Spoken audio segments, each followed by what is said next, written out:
అసెంబ్లీలో మాజీ మంత్రి హరీష్ రావు మాట్లాడుతున్నారు. ఇప్పుడు ఆ లైవ్ చూద్దాం. స్కూల్ ఉద్యోగుల పిల్లలకు కంపాషనేట్ అపాయింట్మెంట్ ఎప్పటిలోగా చేస్తారో చెప్పాలని కోరుతున్నా. నంబర్ 2. నంబర్ 3 అధ్యక్ష, ప్రభుత్వ ఉద్యోగులందరికీ 1వ తారీఖు వేతనం ఇస్తామని చెప్పారు. మోడల్ స్కూల్ ఉద్యోగులకు 010 కింద దయచేసి 1వ తేదీ వేతనం ఇవ్వాలని కోరుతున్నాం. ఈ నెల ఇవాళ మనం ఈ రోజు కూడా 17వ తేదీ అధ్యక్ష, ఈ రోజు కూడా మోడల్ స్కూల్ టీచర్లకు వేతనం పడలేదు. దయచేసి 1వ తారీఖు అందరిలాగా ఇవ్వాలని కోరుతున్నా. లాస్ట్ అధ్యక్ష, మీకు సంబంధించింది అధ్యక్ష, ఈ అందరు ఉద్యోగులకు ఈహెచ్ఎస్ హెల్త్ కార్డులు ఇస్తామని చెప్పారు. మరి మోడల్ స్కూల్ ఉద్యోగులు, ఎస్సీ, ఎస్టీ, బీసీ, గురుకుల ఉద్యోగులకు కూడా ప్రభుత్వ ఉద్యోగులతో సమానంగా ఎంప్లాయీస్ హెల్త్ స్కీమ్ అమలు చేయాలని చెప్పి మీ ద్వారా ప్రభుత్వానికి కోరుతున్నాం. గౌరవ మంత్రి గారు.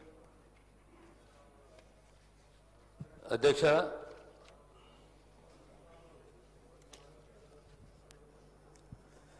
మోడల్ స్కూల్ అంశానికి వస్తే గౌరవ శాసనసభ్యులు మంత్రుల సామ్యులు గారు ప్రస్తావిస్తూ వారి యొక్క మోత్కూర్ ప్రాంతంలో సుమారు 7 ఎకరాలు ప్రభుత్వ స్థలము గతంలో రెసిడెన్షియల్ స్కూల్కు ప్రతిపాదనలు ఏమైనా ఉన్నాయా అని అంటే అలాంటి ప్రతిపాదనలు ఏమీ లేవనే విషయాన్ని తమ ద్వారా గౌరవ సభ్యులు తెలియజేస్తున్నాను. అధ్యక్ష, ఈ మోడల్ స్కూల్ అనే కాన్సెప్టు కేంద్రము రాష్ట్రము ఇద్దరు కలిసి 60-40 రేషియో కింద గతంలో 2009-10 ఆ ప్రాంతంలో మొదలై 2014 తరువాత కేంద్రం యొక్క కాంట్రిబ్యూషన్ ఆపేసారు అధ్యక్ష. అది కంప్లీట్లీ రాష్ట్రాన్ని యొక్క బాధ్యత.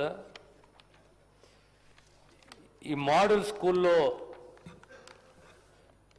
Quality education, retention without dropouts అని చెప్పి 6 నుంచి 15 సంవత్సరాల మధ్యలో ఉన్న పిల్లలకు అడ్మిషన్లు, టీచర్స్ ట్రైనింగు, ఇవన్నీ కూడా కల్పిస్తూ ప్రధానంగా గర్ల్స్కు హాస్టల్ ఫెసిలిటీస్ ఇవ్వడము. మన రాష్ట్రంలో సుమారు 194 మోడల్ స్కూల్స్ ఉన్నాయి అధ్యక్ష.